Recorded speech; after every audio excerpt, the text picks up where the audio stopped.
I have yet to give a speech or have a meeting where somebody doesn't ask me the millennial question. What's the millennial question? Apparently millennials as a generation, which is a group of people who were born approximately 1984 and after, are tough to manage.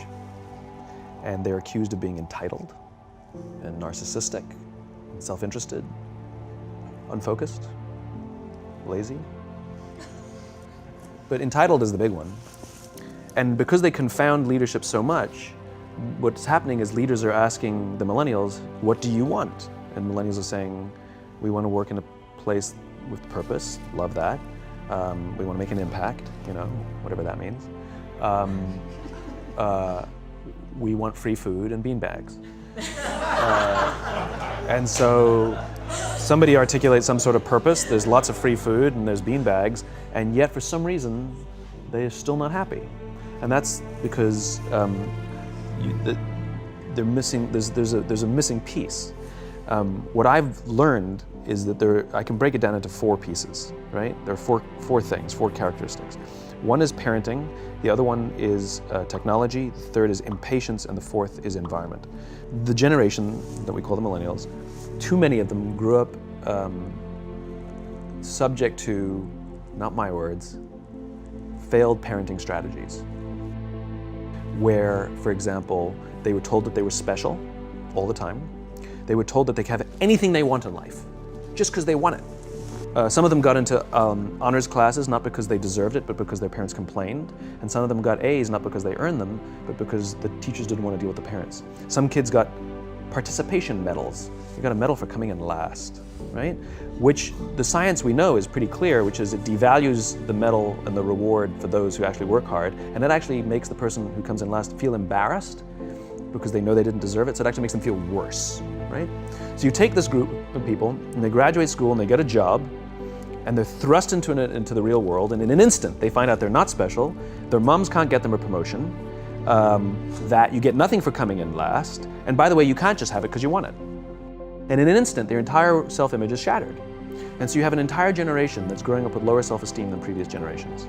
The other problem, to compound it, is we're growing up in a Facebook, Instagram world. In other words, we're good at putting filters on things. We're good at showing people that life is amazing even though I'm depressed. And so everybody sounds tough, and everybody sounds like they got it all figured out. And the reality is there's very little toughness, and most people don't have it figured out. And so when the more senior people say, well, what should we do? They sound like, this is what you gotta do. And they have no clue, right? So you have an entire generation growing up with lower self-esteem than previous generations, right? Through no fault of their own, right? They were dealt a bad hand. Now let's add in technology. We know that engagement with social media and our cell phones releases a chemical called dopamine. That's why when you get a text, it feels good, right? So, you know, we've all had it where you're feeling a little bit down or feeling a bit lonely, and so you send out 10 texts to 10 friends, you know, hi, hi, hi, hi, hi, because it feels good when you get a response. It's why we count the likes, it's why we go back 10 times to see if my Instagram is growing slower, did I do something wrong? Do they not like me anymore, right? The trauma for young kids to be unfriended, right? Because we know when you get it, you get a hit of dopamine, which feels good. It's why we like it, it's why we keep going back to it. Dopamine is the exact same chemical that makes us feel good when we smoke, when we drink, and when we gamble.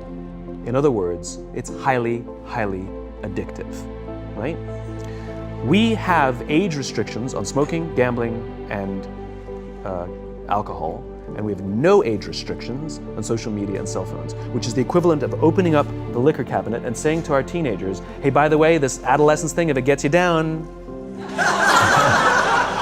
But that's basically what's happening. That's basically what's happening, right? That's basically what happened. You have an entire generation that has access to an addictive, numbing chemical called dopamine through social media and cell phones as they're going through the high stress of adolescence. Why is this important? Almost every alcoholic discovered alcohol when they were teenagers. When we're very, very young, the only approval we need is the approval of our parents. And as we go through adolescence, we make this transition where we now need the approval of our peers. Very frustrating for our parents, very important for us. It allows us to acculturate outside of our immediate families into the broader tribe, right? It's a highly, highly stressful and anxious period of our lives, and we're supposed to learn to rely on our friends. Some people, quite by accident, discover alcohol and numbing effects of dopamine to help them cope with the stresses and anxieties of adolescence. Unfortunately, that becomes hardwired in their brains, and for the rest of their lives, when they suffer significant stress, they will not turn to a person, they will turn to the bottle. Social stress, financial stress, career stress, that's pretty much the primary reasons why an alcoholic drinks, right? What's happening is because we're allowing unfettered access to these dopamine-producing devices and media, basically it's becoming hardwired, and what we're seeing is as they grow older, too many kids don't know how to form deep, meaningful relationships. Their words, not mine. They will admit that many of their friendships are superficial. They will admit that their friends, that they don't count on their friends, they don't rely on their friends, they have fun with their friends, but they also know that their friends will cancel on them if something better comes along. Deep, meaningful relationships are not there because they never practice the skill set, and worse, they don't have the coping mechanisms to deal with stress. So when significant stress starts to show up in their lives, they're not turning to a person, they're turning to a device, they're turning to social media, they're turning to these things which offer temporary relief. We know, the science is clear, we know that people who spend more time on Facebook suffer higher rates of depression than people who spend less time on Facebook. These things balanced. Alcohol is not bad, too much alcohol is bad. Gambling is fun, too much gambling is dangerous. There's nothing wrong with social media and cell phones. It's the imbalance. If you're sitting at dinner with your friends and you're texting somebody who's not there, that's a problem. That's an addiction. If you're sitting in a meeting with people you're supposed to be listening to and speaking, and you put your phone on the table, face up or face down, I don't care, that sends a subconscious message to the room that you're just not that important to me right now, right? That's what happens. And the fact that you cannot put it away is because you are addicted, right? If you wake up and you check your phone before you say good morning to your girlfriend, boyfriend, or spouse, you have an addiction. And like all addiction, in time, it'll destroy relationships, it'll cost time, and it'll cost money, and it'll make your life worse. So you have a generation growing up with lower self-esteem that doesn't have the coping mechanisms to deal with stress. Now you add in the sense of impatience. They've grown up in a world of instant gratification.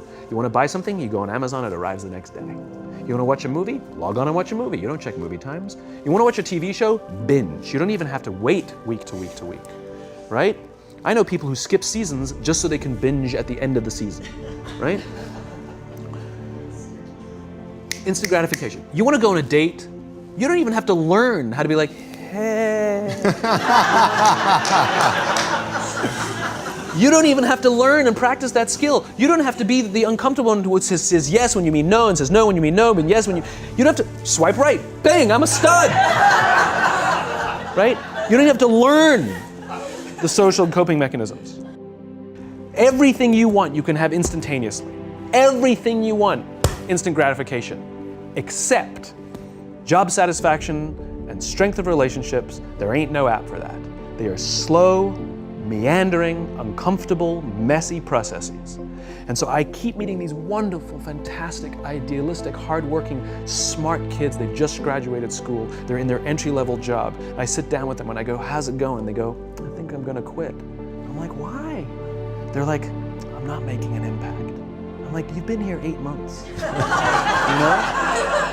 It's as if they're standing at the foot of a mountain and they have this abstract concept called impact that they want to have in the world, which is the summit. What they don't see is the mountain. I don't care if you go up the mountain quickly or slowly, but there's still a mountain. And so what this young generation needs to learn is patience. That some things that really, really matter, like love, or job fulfillment, joy, love of life, self-confidence, a skill set, any of these things, all of these things take time.